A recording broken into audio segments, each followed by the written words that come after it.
깊고 푸른 바다가 펼쳐진 고요한 아침, 한 척의 작은 배가 평화롭게 물결 위를 미끄러지듯 나아갑니다.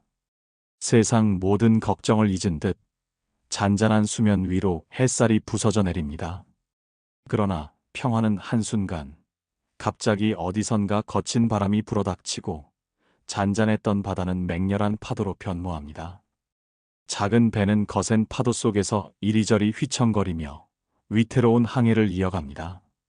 키를 꽉 잡은 선장의 얼굴에는 망연자실함과 당혹감이 스쳐 지나갑니다. 예측 불가능한 거친 갈등 앞에서 우리는 종종 이 선장처럼 흔들리고 당황합니다. 마치 조난당한 배처럼 어디로 나아가야 할지, 어떻게 이 위기를 벗어나야 할지 막막함을 느끼곤 합니다. 하지만 만약 이 배가 난파하지 않고 무사히 항구에 도착할 수 있는, 아니, 오히려 폭풍우를 뚫고 더욱 견고하게 성장할 수 있는 단 한 가지 방법이 있다면 어떨까요? 우리는 흔히 갈등 자체를 피하고 싶어 합니다. 불편함과 대립을 원치 않아 때로는 대화조차 시도하지 않으려 합니다.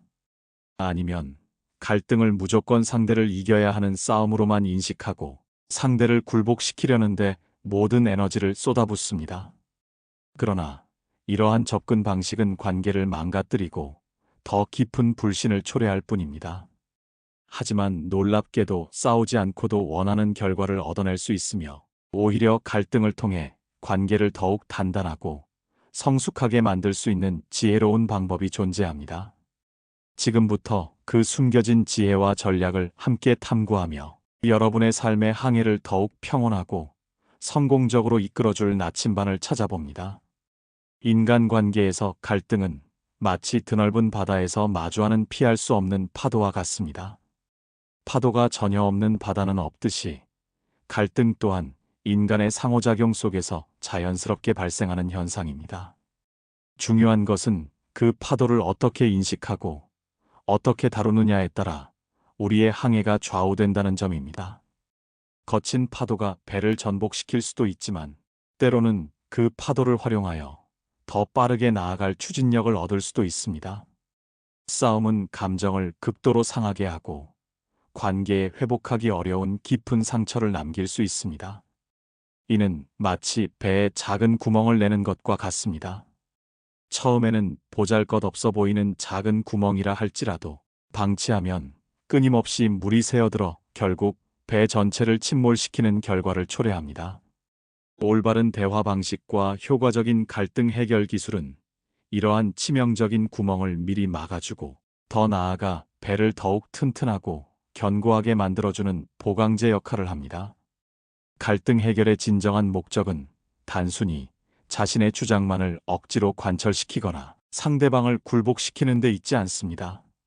그것은 관련된 모든 사람이 납득하고 만족할 수 있는 창의적이고 혁신적인 해결책을 함께 찾아가는 건설적인 과정입니다. 마치 숙련된 선장이 거친 파도 속에서도 침착하게 주변 상황을 분석하고 최적의 항로를 찾아내듯 우리 역시 복잡한 갈등 상황 속에서 모두에게 이로운 더 나은 길을 함께 모색해야 합니다. 이러한 지혜로운 접근 방식을 통해 우리는 갈등을 위기가 아닌 성장의 기회로 전환할 수 있습니다. 싸우지 않고도 원하는 것을 얻어내고 오히려 관계를 더욱 풍요롭게 만드는 사람들에게는 몇 가지 공통적이고 특별한 특징들이 관찰됩니다. 이들은 마치 거대한 폭풍우 속에서도 흔들림 없이 굳건히 서 있는 등대처럼 주변의 안정감과 방향을 제시해 줍니다. 첫째, 탁월한 감정 조절 능력입니다. 이들은 어떤 상황에서도 감정적으로 격앙되거나 충동적으로 반응하지 않고 언제나 차분하고 이성적인 태도로 상황에 대응합니다. 상대방의 격렬하거나 공격적인 말이나 행동에도 휘둘리지 않고 마치 고요한 호수처럼 자신의 중심을 굳건히 지켜냅니다. 이는 마치 격렬한 파도 속에서도 끈질기게 버티는 튼튼한 닷과 같습니다. 그들은 감정에 휩쓸리지 않고 객관적으로 상황을 인지하고 판단하는 능력이 뛰어납니다. 둘째, 놀라운 경청 능력입니다. 이들은 상대방이 말을 하는 동안에는 어떠한 경우에도 끼어들거나 말을 끊지 않고 마지막 한마디까지 집중하여 듣는 인내심을 가집니다. 단순히 상대방의 표면적인 메시지를 듣는 것을 넘어 그 이면에 숨겨진 감정이나 진정한 욕구까지도 깊이 이해하려 노력합니다. 상대방이 진정으로 무엇을 원하며 왜 그런 생각이나 감정을 느끼는지 깊이 파고들어 그들의 마음속 지도를 읽어내는 것과 같습니다. 이러한 경청은 상대방에게 존중받고 있다는 느낌을 주어 대화의 물꼬를 트는 중요한 역할을 합니다. 셋째, 깊은 공감 능력입니다. 이들은 상대방의 입장을 자신의 것처럼 이해하고 그들의 감정에 진심으로 공감하는 태도를 보입니다. 아, 당신이 그런 어려운 상황에 처하셨군요. 얼마나 힘드셨을까요?와 같이 진심 어린 이해와 위로의 마음이 상대방에게 고스란히 전달될 때 갈등으로 쌓였던 높은 벽은 서서히 허물어지기 시작합니다. 마치 상대방의 신발을 신어보고 그의 발로 세상을 걸어보는 것과 같이 타인의 고통과 어려움을 내면으로 느끼는 능력입니다. 넷째, 매우 효과적인 의사소통 기술입니다. 이들은 자신의 생각과 감정을 명확하게 표현하되 결코 상대방을 비난하거나 섣불리 판단하지 않습니다. 이때 가장 중요한 것이 바로 나이 마이너스 메시지를 사용하는 기술입니다. 예를 들어, 내가 항상 이기적이라서 문제가 생기는 거야와 같이 상대를 비난하는 공격적인 언어를 사용하는 대신 내가 그렇게 말했을 때 나는 존중받지 못한다고 느껴서 속상했어라고 말하는 방식입니다. 비난은 갈등을 증폭시키고 관계를 파괴하지만 자신의 솔직한 감정을 전달하는 것은 상대방의 이해를 구하고 공감을 얻는데 큰 도움을 줍니다. 이는 마치 날카로운 칼 대신 부드러운 붓으로 섬세하고 아름다운 그림을 그리는 것과 같습니다. 다섯째, 창의적이고 유연한 문제 해결 능력입니다. 이들은 기존에 정해진 틀이나 방식에 갇히지 않고 모두가 만족할 수 있는 혁신적인 새로운 해결책을 끊임없이 모색합니다. 획일적인 단 하나의 답을 고집하는 대신 다양한 가능성을 열어두고 함께 고민하며 최적의 방안을 찾아냅니다. 이는 마치 막다른 길에 부딪혔을 때 새로운 우회로나 숨겨진 지름길을 찾아내는 것과 같은 지혜로운 태도입니다. 여섯째, 탁월한 인내심입니다. 이들은 갈등 해결이 단숨에 이루어지는 마법과 같은 과정이 아님을 명확히 인지하고 있습니다. 시간이 오래 걸리는 지난한 과정임을 받아들이고 중간에 포기하지 않고 꾸준하고 끈기 있게 노력합니다. 마치 작은 씨앗이 거목으로 자라기까지 오랜 시간과 정성이 필요한 것처럼 관계가 회복되고 갈등이 해결되는 시간을 묵묵히 기다립니다. 마지막으로 깊은 용서하는 마음입니다.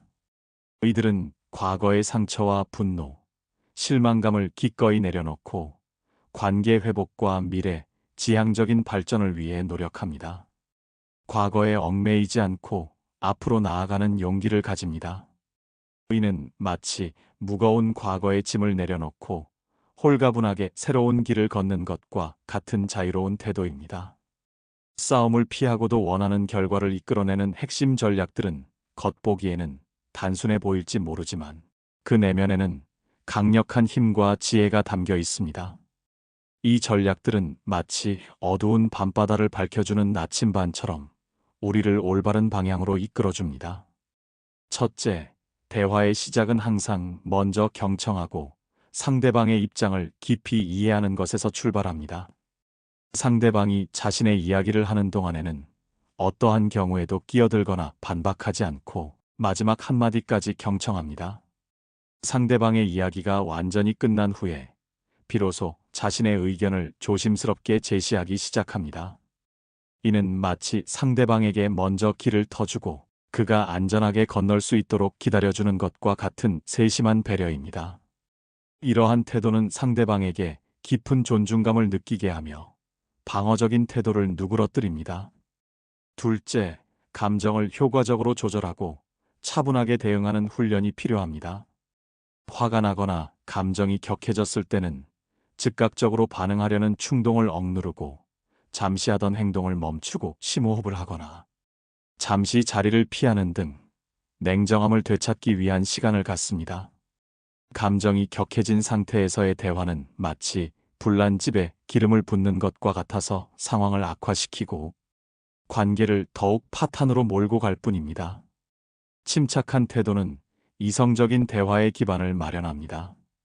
셋째, 나 I- 메시지를 사용하여 자신의 감정을 솔직하고 효과적으로 표현하는 연습을 해야 합니다. 상대방을 비난하거나 판단하는 언어를 사용하는 대신 나는 이런 상황에서 이렇게 느꼈어. 또는 나는 내 행동 때문에 이런 감정을 경험했어와 같이 자신의 감정과 경험을 중심으로 이야기합니다. 이러한 표현 방식은 상대방에게 공격으로 받아들여지지 않고 오히려 공감과 이해를 얻는 데 큰 도움이 됩니다. 이는 마치 거울을 통해 자신의 진솔한 모습을 상대방에게 보여주는 것과 같습니다. 넷째, 갈등 상황에서 상대를 이기려 하지 말고 오로지 문제 해결과 관계 회복이라는 더 큰 목표에 집중해야 합니다. 승패를 가르는 것에 몰두하는 것은 단기적인 만족감을 줄 수 있을지 몰라도 장기적으로는 관계를 손상시키고 더 큰 갈등의 씨앗을 뿌릴 뿐입니다. 갈등의 진정한 목적은 이기는 것이 아니라 함께 합리적이고 건설적인 해결책을 찾아 더 나은 미래로 나아가는 것입니다. 이는 마치 줄다리기에서 줄을 끊는 대신 모두가 힘을 합쳐 줄을 당겨 목표 지점까지 함께 가는 것과 같은 협력적인 태도입니다. 다섯째, 적극적으로 타협하고 공감하는 태도를 보여주어야 합니다. 서로의 입장과 요구사항을 면밀히 고려하여 모두가 조금씩 양보할 수 있는 적절한 타협점을 찾아내려 노력합니다. 또한 상대방의 어려움과 고충에 진심으로 공감하는 모습을 보여주는 것만으로도 상대는 마음의 문을 열고 한 발짝 다가설 준비를 합니다. 이는 마치 서로 다른 높이의 다리를 건너기 위해 서로 손을 잡고 균형을 맞춰 나아가는 것과 같은 상생의 정신입니다. 여섯째, 상황이 지나치게 격해지고 감정적으로 통제하기 어려운 상태에 이르면 잠시 대화를 중단하고 한 발 물러나는 용기가 필요합니다. 감정이 극에 달했을 때는 이성적인 대화가 불가능하므로 잠시 휴식을 취하고 냉정함을 되찾은 후에 대화를 다시 재개하는 것이 현명합니다. 잠시 멈추는 것은 결코 후퇴나 포기가 아니라 다음 단계를 위한 전략적이고 지혜로운 휴식입니다. 이는 마치 마라톤 경주 도중 잠시 멈춰 숨을 고르고 에너지를 재충전하는 것과 같습니다. 일곱째, 건강한 관계를 위한 대화 방식을 꾸준히 개선하고 발전시켜야 합니다. 서로 존중하고 배려하는 태도로 대화하며 상대방의 의견을 진지하게 경청하고 자신의 의견은 명확하고 정중하게 전달하는 연습을 끊임없이 해야 합니다. 이는 마치 아름다운 정원을 가꾸듯 꾸준히 대화 방식을 다듬고 가꾸는 것과 같은 섬세한 노력이 필요합니다. 이러한 노력은 관계의 기반을 더욱 튼튼하게 만듭니다. 마지막으로 다양한 관점과 시각을 이해하려고 노력하는 개방적인 자세를 가져야 합니다. 뉴스나 사회적 이슈 혹은 개인적인 문제에 대해 자신과 다른 다양한 시각의 정보를 접하고 자신과 다른 의견을 가진 사람들과 적극적으로 대화하는 시간을 가져보는 것이 좋습니다. 이는 우리의 사고의 폭을 넓히고 상대방의 행동이나 판단을 더 깊이 이해하는 데 큰 도움이 됩니다. 이는 마치 여러 가지 색깔의 렌즈를 통해 세상을 바라보는 것과 같이 다채로운 시각으로 현실을 인지하는 능력을 키웁니다. 갈등 해결을 위한 구체적인 전략들은 마치 한 건축물이 견고하게 세워지기 위한 정교한 설계도와 같습니다. 이러한 설계도를 바탕으로 단계별로 신중하게 접근해야만 지속 가능하고 긍정적인 해결책을 만들어낼 수 있습니다. 첫째, 선제적 갈등 관리가 무엇보다 중요합니다. 갈등이 이미 발생하여 심화되기 전에 미리 예방하고 관리하는 노력을 기울여야 합니다. 이는 마치 건물의 작은 균열을 미리 발견하여 보수함으로써 나중에 발생할 수 있는 거대한 붕괴를 막는 것과 같은 현명한 조치입니다. 갈등의 싹을 초기에 발견하고 제거하는 것이 중요합니다. 둘째, 관련된 모든 이해관계를 면밀히 파악해야 합니다. 갈등에 얽힌 모든 사람들의 표면적인 주장뿐만 아니라 그 주장 뒤에 숨겨진 진정한 이해관계와 핵심적인 욕구를 파악해야 합니다. 갈등의 표면적인 이유 뒤에 가려진 진짜 원인을 찾아내는 것이 해결의 첫걸음입니다. 이는 마치 복잡하게 얽힌 실타래를 풀기 위해 가장 먼저 시작점을 찾아내는 것과 같은 통찰력입니다. 셋째, 공통의 목표를 명확히 설정하고 공유해야 합니다. 갈등 상황 속에서도 모두가 동의하고 함께 추구할 수 있는 공통의 목표를 설정하고 이 목표를 중심으로 해결 방안을 모색해야 합니다. 같은 목표를 함께 바라볼 때 우리는 비로소 서로 다른 방향을 보던 시선을 한 곳으로 모아 함께 나아갈 수 있습니다.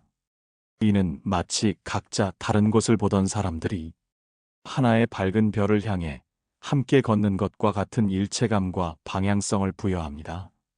넷째, 다양한 선택지를 적극적으로 확장해야 합니다. 단 하나의 해결책이나 고정된 방안에만 매달리지 않고 여러 가지 가능성과 대안을 열어두고 폭넓게 탐색해야 합니다. 더 많은 선택지는 더 유연하고 창의적인 해결을 가능하게 합니다. 이는 마치 막다른 골목에 부딪혔을 때 좌절하지 않고 여러 갈래의 우회로나 숨겨진 지름길을 탐색하여 찾아내는 것과 같은 유연한 사고방식입니다. 다섯째, 객관적인 기준을 적극적으로 활용합니다. 감정적인 판단이나 개인적인 선호를 배제하고 객관적인 데이터나 명확한 원칙, 공정하고 합리적인 기준을 바탕으로 해결책을 제시합니다. 이는 갈등 해결 과정에 신뢰와 합리성을 더하며 모든 당사자가 결과를 수용할 수 있는 기반을 마련합니다. 이는 마치 공정한 저울을 사용하여 정확하고 공평한 무게를 재는 것과 같은 객관적인 태도입니다. 여섯째, 갈등을 결코 우리 편과 상대편이라는 이분법적인 대립 구도로 만들지 않아야 합니다.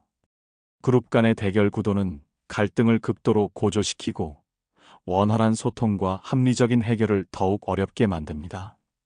우리는 모두 같은 배를 타고 있으며 서로 협력해야만 목적지에 도달할 수 있다는 인식을 가져야 합니다. 이는 마치 같은 팀 내에서 서로 싸우는 것과 같은 어리석음을 피하고 공동의 승리를 위해 협력하는 지혜를 발휘하는 것입니다. 마지막으로 문제의 더 깊은 이유와 근본적인 원인을 끄집어내어 해결해야 합니다. 갈등의 표면적인 원인이나 증상에만 머무르지 않고 그 이면에 숨겨진 근본적인 원인을 깊이 파고들어 해결해야 합니다.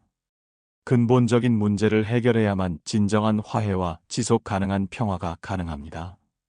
이는 마치 병의 증상만을 일시적으로 치료하는 것이 아니라 병의 뿌리를 찾아 뽑아냄으로써 완전한 치유를 이루는 것과 같습니다.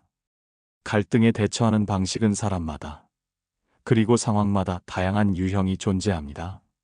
이러한 다양한 유형들을 이해하고 각자의 상황에 맞춰 가장 효과적인 방식을 유연하게 적용하는 지혜가 필요합니다. 첫째, 경쟁 유형입니다. 이 유형은 자신의 이해, 충족을 위해 높은 독단성을 보이는 방식입니다. 때로는 신속하고 단호한 결정이 필요하거나 자신의 신념이나 원칙을 강력하게 고수해야 하는 상황에서는 일시적으로 유용할 수 있습니다. 예를 들어, 기업의 위기 상황에서 리더의 단호한 결단이 필요한 경우 등이 해당됩니다. 그러나 이러한 방식은 관계에 심각한 손상을 줄 수 있으므로 매우 신중하게 사용해야 합니다. 이는 마치 오직 승리만을 위해 질주하는 단독 경주마와 같습니다. 둘째, 협력 유형입니다. 이 유형은 모든 당사자의 상호 만족을 적극적으로 추구하며 문제 해결을 위해 개방적이고 건설적인 소통을 강조하는 방식입니다. 이 방식은 관련된 모든 사람에게 최상의 결과를 가져올 수 있는 잠재력을 가지고 있지만 이를 위해서는 많은 시간과 상당한 노력이 필요합니다. 장기적인 관계 유지와 공동의 성장을 목표로 할 때 가장 이상적인 방법입니다. 이는 마치 함께 노를 저어 나아가는 조정팀과 같이 모두가 힘을 합쳐 시너지를 창출하는 모습과 같습니다. 셋째, 회피 유형입니다. 이 유형은 갈등 상황 자체를 불편하게 여기고 적극적인 대처를 하지 않으려 하는 방식입니다. 갈등이 경미하거나 다른 중요한 일이 임박하여 갈등 해결에 집중할 수 없을 때 혹은 감정을 진정시킬 시간이 필요할 때 일시적으로 사용할 수 있습니다. 하지만 갈등의 본질적인 문제가 해결되지 않고 방치될 경우 장기적으로는 문제가 더욱 커지거나 새로운 형태로 불거질 수 있습니다. 이는 마치 문제가 생겼을 때 단순히 고개를 돌려버리거나 눈을 감아버리는 것과 같은 소극적인 태도입니다. 넷째, 수용 유형입니다. 이 유형은 자신의 요구사항을 잠시 접어두고 상대방의 요구를 받아들이거나 수용하는 방식입니다. 관계를 유지하는 것이 자신의 주장 관철보다 훨씬 중요하다고 판단될 때, 혹은 자신의 잘못이나 실수를 인정하고 상대방에게 양보해야 할 때 사용됩니다. 이러한 태도는 상대방에게 긍정적인 인상을 주고 신뢰를 쌓는 데 도움이 될 수 있습니다. 이는 마치 잠시 물러서서 상대방에게 먼저 길을 내어주는 것과 같은 겸손하고 배려심 깊은 태도입니다. 마지막으로 타협 유형입니다. 이 유형은 갈등 당사자들이 서로 조금씩 양보하여 모두가 완전히 만족하지는 못하더라도 어느 정도 납득할 수 있는 절충안을 찾아내는 방식입니다. 대부분의 갈등 상황에서 현실적으로 가장 많이 사용되는 방법이며 양측의 이해관계를 어느 정도 조화롭게 충족시킬 수 있습니다. 이는 마치 각자 다른 크기와 모양의 조각들을 모아 하나의 완성된 그림을 만들어가는 것과 같은 유연하고 실용적인 해결 방식입니다. 갈등이 일시적으로 해결되었다고 해서 모든 것이 마법처럼 완벽하게 끝나는 것은 아닙니다. 인간관계는 갈등 후에도 세심한 관심과 지속적인 돌봄이 필요합니다. 갈등 이후에는 서로의 감정을 솔직하게 공유하고 상대방의 입장과 어려움을 다시 한번 깊이 이해하는 회복 대화가 매우 중요합니다. 이 회복 대화를 통해 서로에게 남아있던 오해와 앙금을 해소하고 깨졌던 신뢰를 회복하며 관계를 더욱 단단하고 성숙하게 만들 수 있습니다. 이는 마치 거친 폭풍우가 지나간 후 따스한 햇볕을 쬐며 상처받은 잎사귀들을 하나하나 조심스럽게 보듬어주고 치유하는 것과 같습니다. 상처받은 마음을 어루만지고 다시금 깊은 신뢰를 쌓아가는 과정이 필요하며, 이는 관계를 한 단계 더 발전시키는 소중한 기회가 됩니다. 갈등은 우리 삶의 필연적인 일부이며 마치 그림자가 늘 우리 곁에 존재하듯이 피할 수 없는 현실입니다. 그러나 싸움은 우리가 의식적으로 선택하는 것입니다. 갈등이 발생했을 때 우리는 감정적인 소모전인 싸움을 선택할 수도 있고, 아니면 지혜롭고 건설적인 해결과 관계 회복의 길을 선택할 수도 있습니다. 갈등의 진정한 목적은 상대를 억압하거나 이기는 것에 있는 것이 아니라 모든 당사자가 함께 더 나은 방향으로 나아가고 관계를 더욱 풍요롭게 발전시키는 데 있음을 항상 마음속 깊이 기억해야 합니다. 이는 마치 높은 산을 오를 때 누가 더 빨리 정상에 도달하느냐를 두고 경쟁하는 것이 아니라 서로 어려울 때 도와가며 함께 무사히 정상에 도착하는 것을 목표로 하는 것과 같습니다. 서로 손을 맞잡고 협력하며 갈등이라는 험난한 산을 지혜롭게 넘는다면 우리는 더욱 단단하고 깊이 있는 관계를 구축할 수 있을 것입니다. 오늘 밤, 아니 어쩌면 바로 내일 아침, 여러분의 삶에 미세하지만 분명한 변화의 바람이 불어올 것입니다. 더 이상 갈등 앞에서 당황하거나 흔들리지 않고 이 모든 지혜와 전략들을 활용하여 어떤 상황에서도 현명하고 지혜롭게 대처할 수 있는 당신의 모습을 기대합니다. 당신은 이제 폭풍우를 두려워하지 않는 숙련된 선장이 될 것입니다.